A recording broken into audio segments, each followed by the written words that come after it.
तिमीहरूले आन्टीसँग माफी माग गएर माफ गर्छु सरी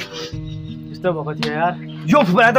मैले जानेको छु ए हाम्रो लागि त नराम्रो नभन् यार कुरा नबुझी हात त लाउनु भएन नि यार ए हामीले पनि 9 बजी लात लागेको हो नि त तर चाहिँ यार मलाई लास्टै रिस उठिरहेको छ मलाई साला ए छोड्दै यो कुरा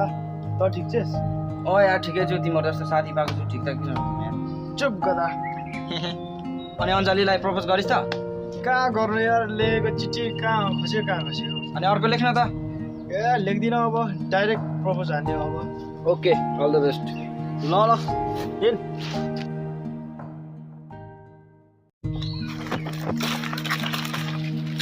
ओइ तेरो फुपाले बिगहरूलाई नकुदेको भए पनि हुन्थ्यो चुप तिनीहरूले गरेको कामको फल हो त्यो तिनीहरू त्यस्तो नराम्रो काम गरेको जस्तो लाग्दैन चुप राम्रो गरे पनि नगरे नि दलितहरूलाई दबाएर राख्नुपर्छ अहिलेको जमानामा पनि त्यस्तो हुन्छ र होइन न तेरो बाउपट्टिको नामापट्टिको तँलाई चाहिँ किन चासो होइन भनेको मात्र नि ल ल मेरो घरमा धेरै काम छ भोलि भेट्नुपर्छ ल ल ल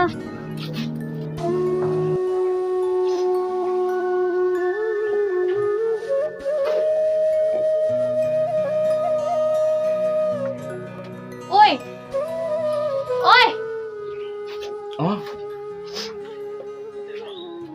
ओइ के भयो के गर्छु म ओइ त रुको के भयो भन् त आमाको साह्रै याद आयो नि आमाले तल मलाई छोडेदेखि हामी ठुली भएको छौँ बाबाले केही गरिराख्नु भएको छ अस्ति मुखियाबाले हामीलाई कुटेको बाबालाई नभन्नु त्यस्तो कुरा पनि भन्छु म पछि सबै कुरा ठिक भइहाल्छ नि हामी सानो जातलाई सबैले हेप्छ यो समाजमा बस्नै गाह्रो छ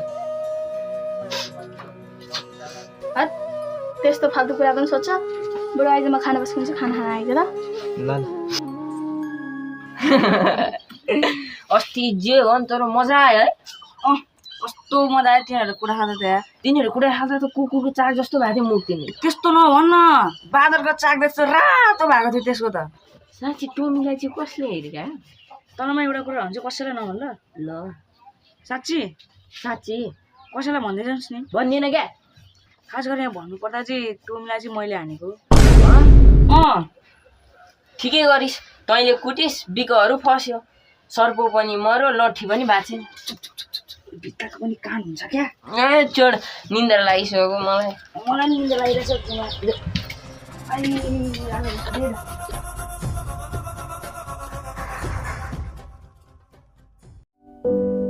हेलो गाइज नयाँ भिडियो आइसकेको छ तपाईँहरूले हेरिदिनु होला लाइक कमेन्ट सेयर सब्सक्राइब सबै गरिदिनु होला हस् त बाई बाई